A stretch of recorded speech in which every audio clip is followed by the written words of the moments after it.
Good afternoon, good day, well, wherever you are in the world, good morning, good evening, whatever time it is for you. Welcome to another one of our series of webinars from the Tomorrow Today team in conversation with our team. And today it's myself, Graeme Codrington, and Keith Coates joining me from London. Keith, how's lockdown treating you at the moment?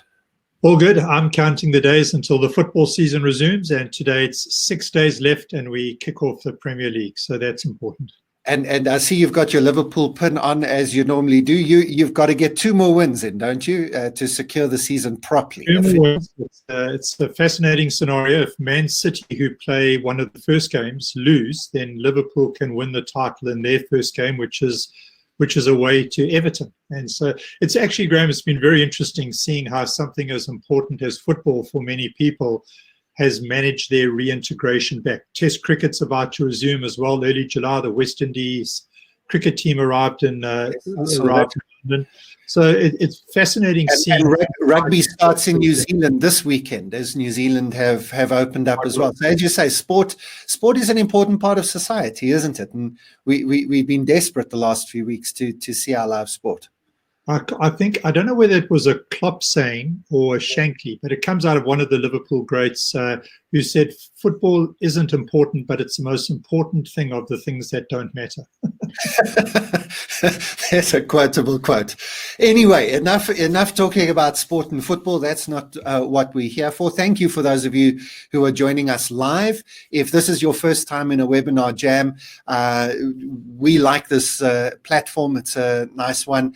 If you haven't used it before, down the right-hand side if you're on a computer, or flick up left or right if you're on your phone, depending on what version you've got. And there's a chat box. Please just come and say hi and introduce yourselves. Tim Kingma is saying Aussie Rules Footy starts again tonight. Which will be in Australian time, will be in an hour or two. So I'll go and check that immediately after the webinar. I'll watch anything as long as it's live at the moment. I really have been missing my sport. If you are joining us live, please just tell us where you are from in the chat box and give us an indication of where you are. Otherwise, if you are watching the recording, it's great to have you along as well. Keith and I wanted to chat once more about something we are passionate about. We are working with lots of clients at the moment during lockdown, helping them think through their strategies, think through how they should respond to crisis and disruption. That's what we normally do. But a lot of leaders are struggling at the moment and are struggling with, and I think we've identified something that will be useful, because they are struggling. They're struggling to deal with their team that are working from home. They're struggling to deal with their plans for the year that are now completely just torn up and thrown out. And the CFO still wants to see a budget somewhere, and everybody's looking at him like, how? How is it even possible that we can put a budget together for you? The auditors are going to be coming in soon and asking questions about structure and strategy and systems and processes. And we're in the midst of chaos. We're in the midst of not knowing where we are, not knowing what to do. And I think that companies and their leaders are being found out. Keith, I mean, you're having similar experiences, right? As you're kind of chatting to people who needing help, but not necessarily giving the help that is needed, or giving the space that is needed for the help they're asking. I mean, what are some of the experiences you're finding as companies are struggling to deal with the unknown? Graeme, let me sort of tilt the discussion slightly, and you've summarized very well what companies and CEOs are experiencing. But I think one of the, and I say it so cautiously, one of the blessings of what we have gone through, if you can put it that way, when it comes to understanding organizations and how work gets done and how leadership gets practiced, is I think that this is going to be a significant shift in all of those areas. I think we'll look back on this much like when you're teaching on leadership and you look back at where management emerged from and the impact of the Industrial Revolution and urbanization on organizations and organizational practice. I think that this will be as, if not more significant, in the life of work and the understanding of leadership as any of those huge events, digitization or the industrial revolution, etc. I think it's that significant.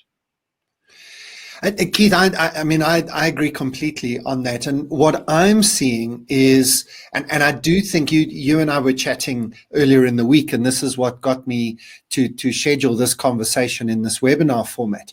I think the big issue here is that control is now being shown up.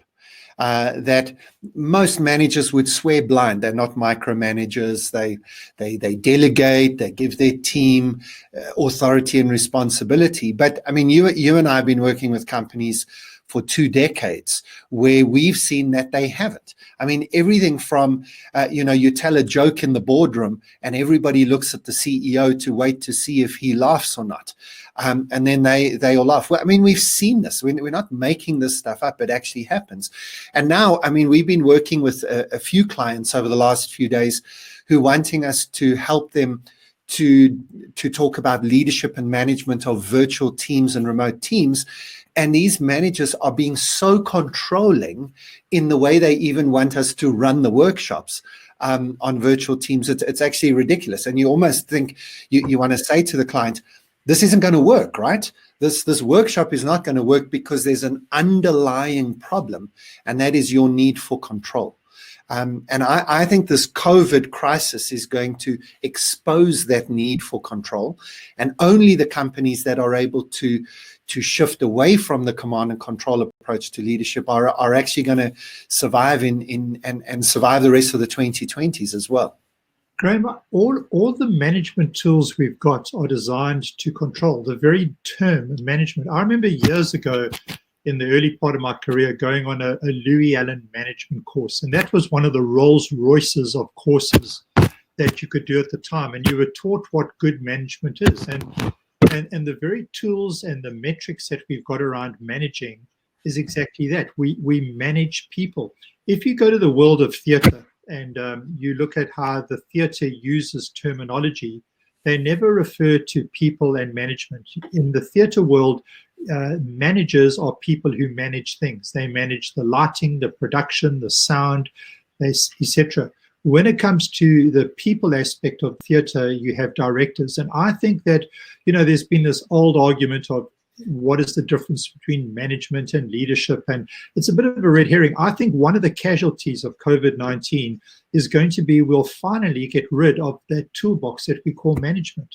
The understanding that you can manage people, because it's just so frustrating trying to talk about how to modernize management techniques in a world where you're dealing with digitization, with freedom of choice, with flexibility, with generational mind shifts that don't want to be managed.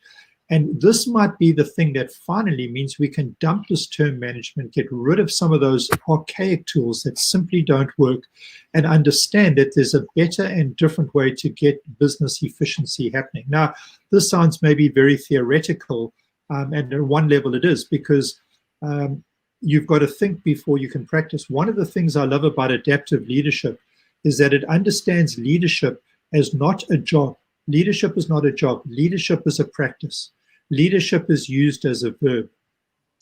And in essence, what that means is anybody can lead when you understand leadership as a practice. And I think that for those companies, and especially those executives who are really willing to think about how do we organize work, how do we ensure we get collective buy-in, and how do we build an adaptive culture, there's a whole new conversation to be had and a whole bunch of new tools that can be learned. And they work. This isn't just theory, they work. Yeah. And I think a lot of leaders might say, well, if we've got to push down authority in the organization. So let's give a practical example, right? A lot of companies are scrambling at the moment, and their salespeople and their client relationship managers are out there speaking to clients. And the rule book's thrown out the window now, and you've got to get your sales team engaging with the clients to say, what do you really need? What do you really want? What is your budget? And to have this conversation. So many organizations now, The salesperson or the client relationship manager goes out and has the conversation, and then there's an entire chain of command they've got to go back through in order to say, can I give this client a discount? Can I offer them a slightly different package from what they've had before, to either sweeten the deal or to solve a real problem that I see in the client? But they've then got to go back through their sales supervisor, the client relationship manager. They've got to get buy-in from this department and that department. And it can take days and be frustrating. Whereas what you need to be saying, right, is surely the salesperson or the client relationship manager has everything that they need. They understand where we are. They understand the context. They know the parameters of what it is they're selling. Surely you should just give them the authority. You've given them the responsibility to speak to the clients, come up with a plan. Why don't you just give them the authority and let them make an offer to the client with no, they don't have to go back through that management control system again. But of course, the bosses that we speak to then come back and say, well, I can't trust my sales team to do that. They will make a mistake if they do that. And maybe they're right. So maybe there's a whole lot of training and things that has to be put in place so that their sales team can do it in the future. But this is part of the problem, Keith, isn't it? That we have got organizations where the responsibility that people have in the organization and the authority that they have is mismatched completely. They've been given responsibility, but actually no authority because the control is still held by the bosses. I think companies are going to be found out when they do that. And I think, as you say, COVID will be a blessing if you realize that this is a problem and you actually begin to make the changes that will move you in a new direction.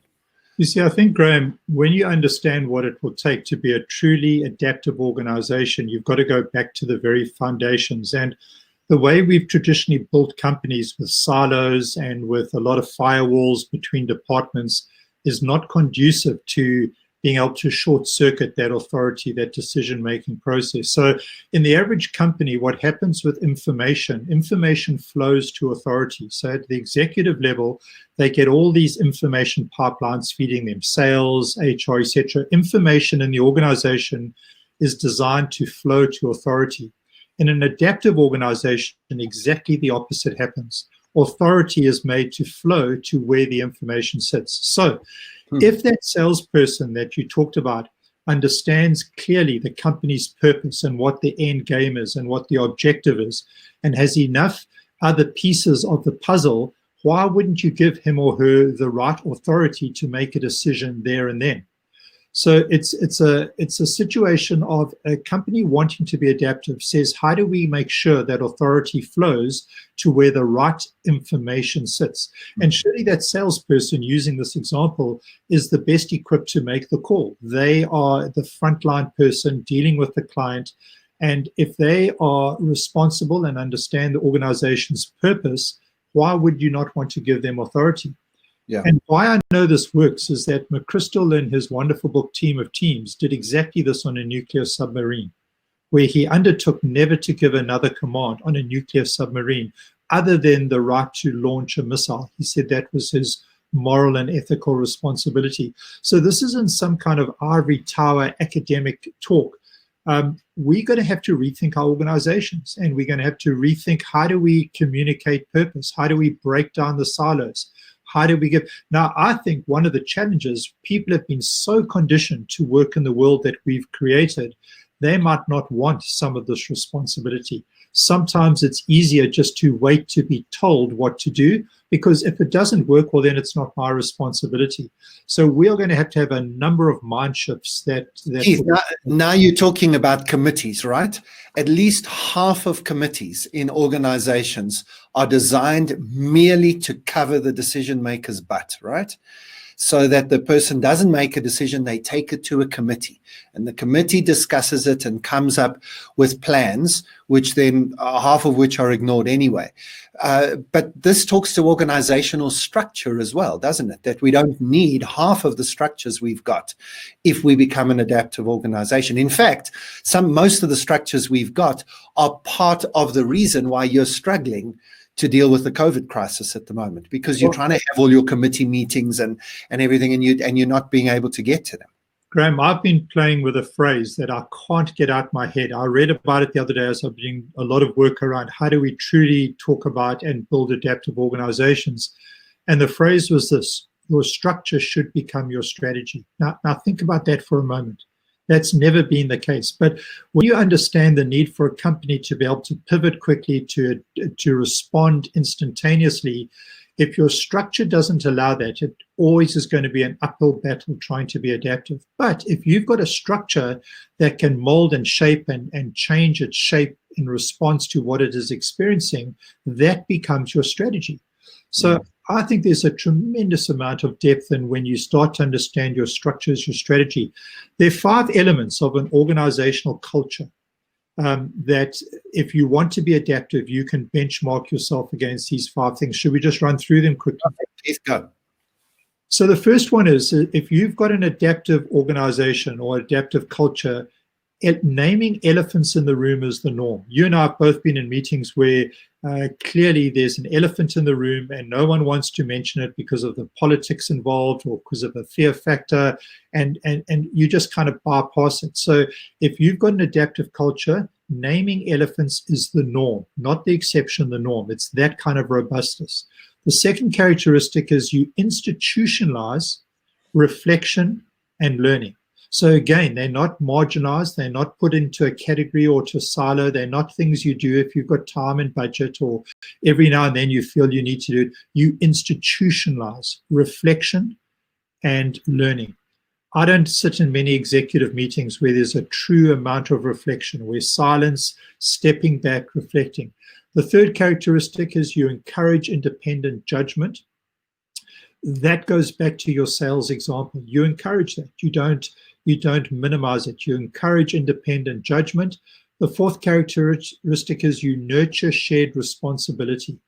So again, very often with bureaucracy, with hierarchies, with silos, there's no shared responsibility. Responsibility keeps getting defaulted upwards or downwards or whatever, but there's a collective shared responsibility for the outcomes and for the initiatives. And then the last characteristic is you develop the capacity of leaders. And each one of those 5 areas obviously has a lot of detail and a lot of discussion, but a quick litmus test, you want to know how to the extent to which you're an adaptive organization, how do you score across those 5 areas? That will give you a large indication. Keith, we do have some people joining in the conversation with us, and I'll try and summarize some of what's been said. Do we have any examples of organizations, large or small, well-known or not, that are in fact adaptive, that people could look to? Yeah, there are some, and I'm always hesitant to point to a specific organization because it's always difficult and it might not be an industry. So if somebody's looking for examples, I would direct them back to the book Turn the Ship Around by Dave, what was his name? Marquette. And yeah. I'd point them to Team of Teams. And the danger of that is that they're both non-corporates. They're military examples, and that has to be held in caution. But they are institutions, and they are institutions that you are synonymous with command and control and hierarchy and bureaucracy, etc. And I think that would be the best place to start rather than dive into a specific corporate example. Can you think of any corporate examples, Graeme?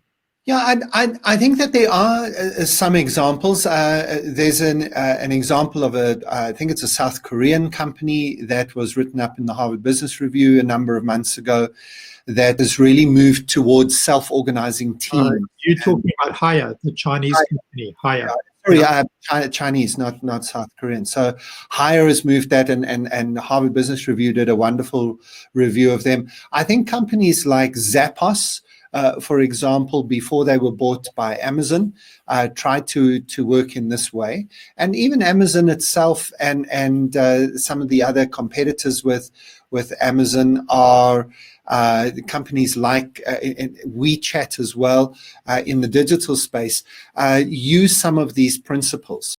And so there are organizations around the world that are beginning to shift in this direction. But it's always dangerous to look for examples of other organizations because you don't have their culture, you don't have their history, you don't have their context. And so in this environment, it's not actually easy to just point to examples that everybody else could copy. Exactly, Graeme. And, we blighted with this understanding of best practice. We look for best practice and we think, well, if only we can adopt that. And again, I think best practice is one of those tools we need to get rid of because it stops us looking far and wide enough for good examples. So if you as a CEO or as a leader saying, well, I really do understand this message and I want my company to be adaptive, don't go and look for other corporate examples and fall into the trap of, okay, let's mimic them or let's copy them because of what you've said. Go and get hold of Halfletcher's The Practice of Adaptive Leadership. Understand the theory of adaptive leadership and then say, all right, how do we implement this? And in what areas do we start building this? Because your adaptive profile will be unique to you. So you take the principles of adaptive leadership and you start applying them and working them in and start to massage and change the DNA of your organization to make sure that you become an adaptive organization. It's hard work. Lucy adds something to this as well, which I think is great. She says, surely all of this begins with trust. The top of the organization doesn't believe that the people they have placed below them are fit to make decisions on their own. The organization is structured to create safety and to shift away from individual decision making. One has to surely start with how we learn to trust the teams that we put in place. Well, again, this is why what we said earlier, it's a complete dismantling of decades of building organizations, because when management was first introduced, the whole idea was to take away trust from the workers, to take away the artisans. That meant any unskilled labor could do the job that previously had been the preserve of artisans. So when you go back to the foundations of how management emerged and how organizations were built, we have just been progressively adding layer upon layer about how do we create greater efficiencies. And that's why COVID is going to force a complete reset. It's going to force us to think about organizations in a completely different way. And Lucy's completely right. The foundations of building an adaptive organization are underpinned by trust and purpose. If you can't trust the people and they don't understand what it is we are in business to achieve beyond just the rhetoric, you can't go further. So it's going to take time to build the trust and the sense of purpose. Then you can move towards this empowered organization of dismantling things that get in the way of authority. So the other very helpful thing, Graeme, which you're aware of in adaptive leadership, it distinguishes the difference between authority and leadership. You can lead without authority. And if you have authority, it doesn't mean to say you're leading. And so we've got to disentangle this notion of authority within our organizations. And Egon makes another point which links in here. So Keith, you've talked about the power of everybody understanding the purpose, and kind of we trust that everybody does understand the purpose and is aligned in getting us towards the common goal. But the next level below that is competence. You can only trust somebody if you also believe that they are capable of doing what you're trusting them to do. And a lot of leadership doesn't take responsibility for developing the competence of the people that they lead. And so that, you check in with everybody and you measure inputs, but you don't train people so that you can leave them alone in their expertise and just measure their outputs. And so two big components of adaptive organizations is making sure that everybody is competent to do the job that they are given authority to do. So you can't just do that on day one. You can't just hand over decision making to people who wouldn't be capable of doing it. But then the second thing you do is then you step back from the micro measurements of those people. If they are competent, you don't measure their hours. You don't ask when did they start their working day, when did they end their working day. You simply ask, did they deliver? And if they can deliver what they need to deliver in 4 hours, you trust that they'll use the other hours to add even more value to the business, or just become a better human being in the process. And we move completely away from the way we have been measuring people in the past to measuring those outputs and their contribution based on what they are good at. So these are significant shifts. I think a lot of people are struggling at the moment to kind of justify how many hours they're working. Most people I know are working way too hard simply to prove to their bosses that they're still working, because it's an inputs-based mindset at the moment, and it's being clocked by hours rather than outputs. Again, Graeme, you might want to give that example you were telling me about a person who was told they could work from home but had to log certain hours. Before that, again, that's why reading Team of Teams or Turn the Ship Around is so significant, because again, building the right foundation in these areas is absolutely critical to then adding the building blocks of adaptive leadership. And again, it's unbundling or undoing so much of what we've previously had in our minds around, well, people need to be told what to do, they're not competent, they can't be trusted, and all of that's going to be challenged. But you were telling me an amazing example before we went live about that person who had... Exactly, just somebody I know in my friendship circle who was saying, you know, their company is now trying to get back into working, and they've been given the option to work from home if they're not comfortable to come to the office. So far so good, except if they work from home, they've been told they have to start working at 8:30 and give 9 hours continuous without a break, because that's office hours.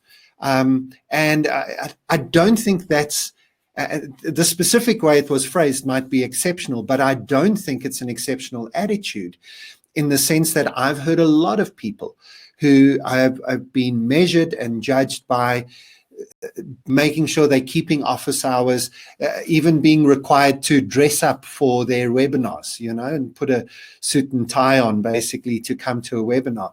And then parents doing that to their school kids who are working from home, but they're being forced to put on a school uniform by parents. And then parents take a lovely photograph at 8 o'clock and put it on the community WhatsApp group, just to put all of that passive aggressive pressure on all the other parents in the community to say, well, my child is ready for work.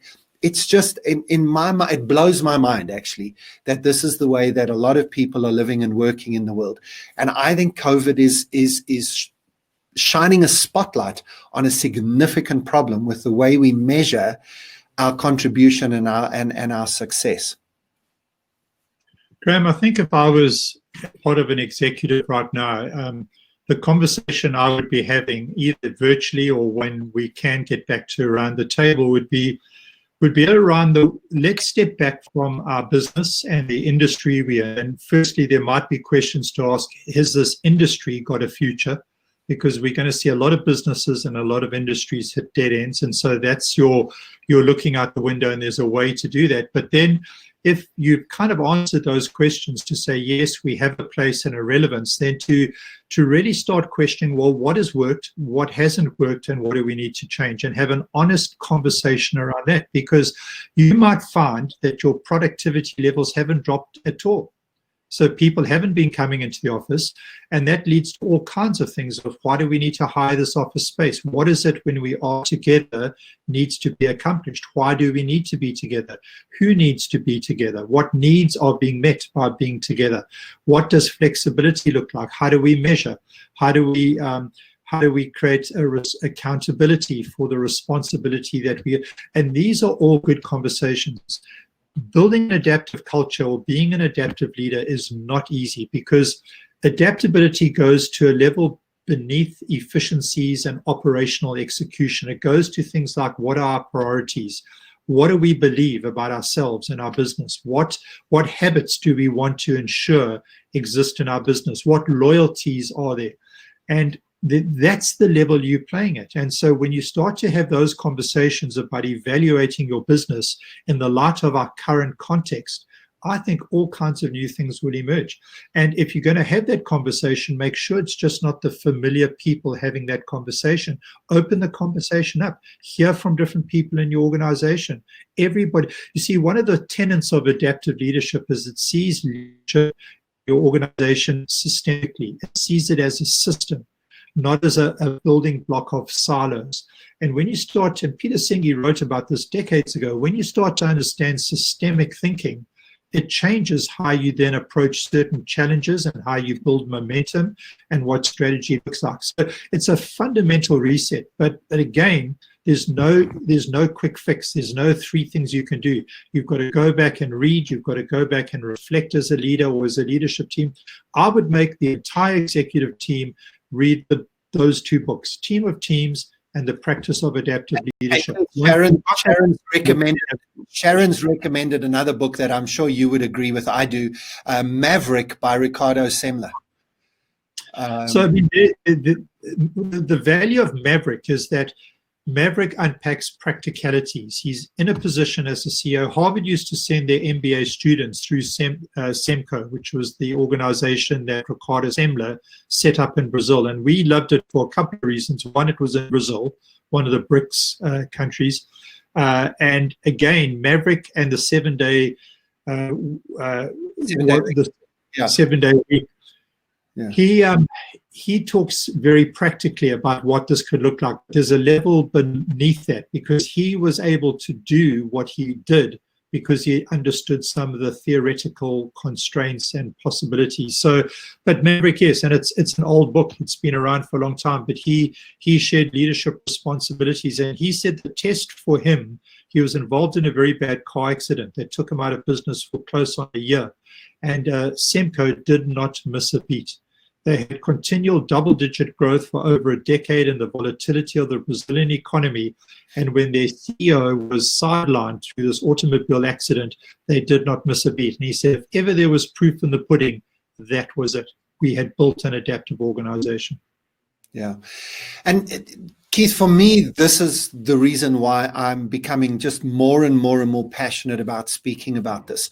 Because you say some of these books are old, and yes, they are. It's because a number of people, theorists and leadership development experts, people like ourselves, have been seeing this coming for a decade or more. We've been seeing the natural end of the industrial mindset, this mindset that started with scientific management and built these big monolithic organizations where each person was just a cog in the system, and there was a whole guidebook on how you did your little cog piece of the machine. And we've all been saying for a while now, for 2 decades, this is coming to an end. This era of history is coming to an end. The digital revolution, the connection economy, the globalization of the world, the interconnectivity of different cultures and different ways of doing things are all bringing massive shifts that won't just come and then you can deal with them and then it's sorted. They're bringing constant disruptive change. And COVID, we didn't predict it as the catalyst, but it's as good a catalyst as anything else was to show us that this is now the new world that's beginning to emerge. Even when the COVID crisis is over, the world that exists after COVID is going to be a world in which you don't know where you are. And you can't do annual budgets and 5 and 10 year strategies, and you can't just tell everybody to just be a cog in the machine. You're going to have an adaptive team, a team that flexes, as we've been talking about, self-organizing, is able to morph quickly and to change. that has different systems in place. And so what Keith and I are passionate about is to say to leaders, don't waste the COVID crisis. You're being forced to be adaptive now to even survive.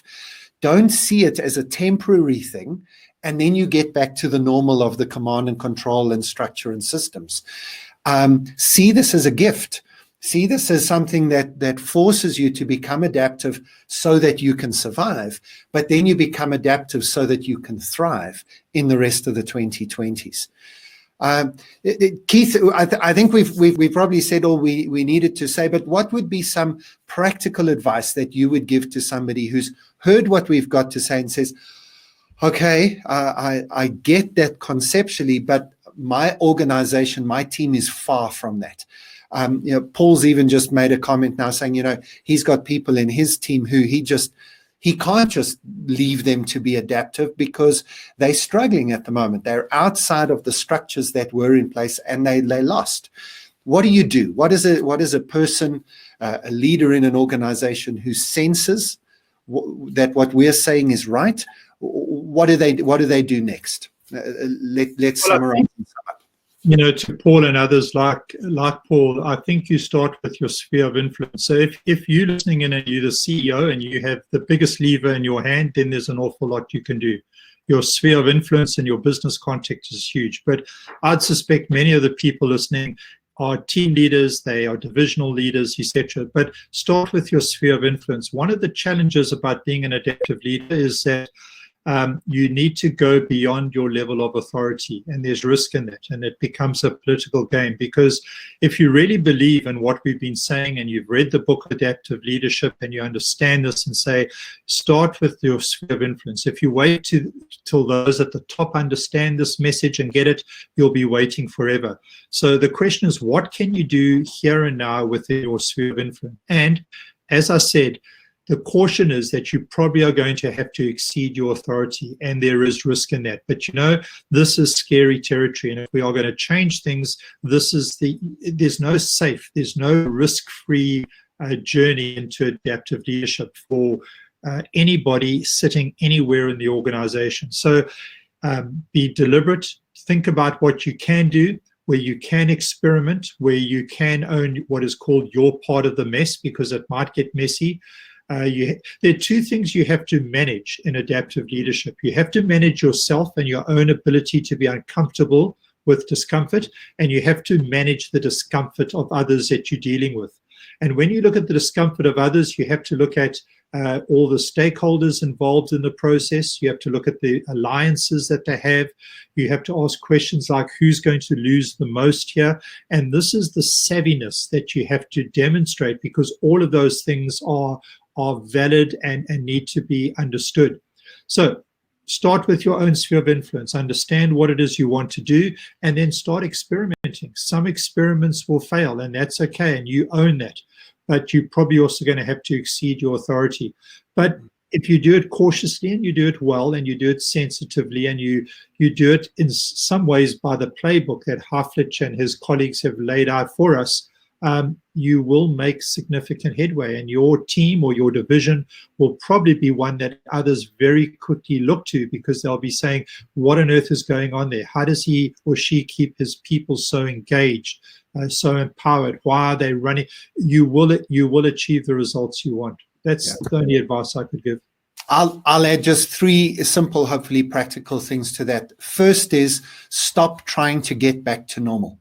So this is a gift. Embrace the disruption that we've been given as COVID. Don't try and get back to what you had.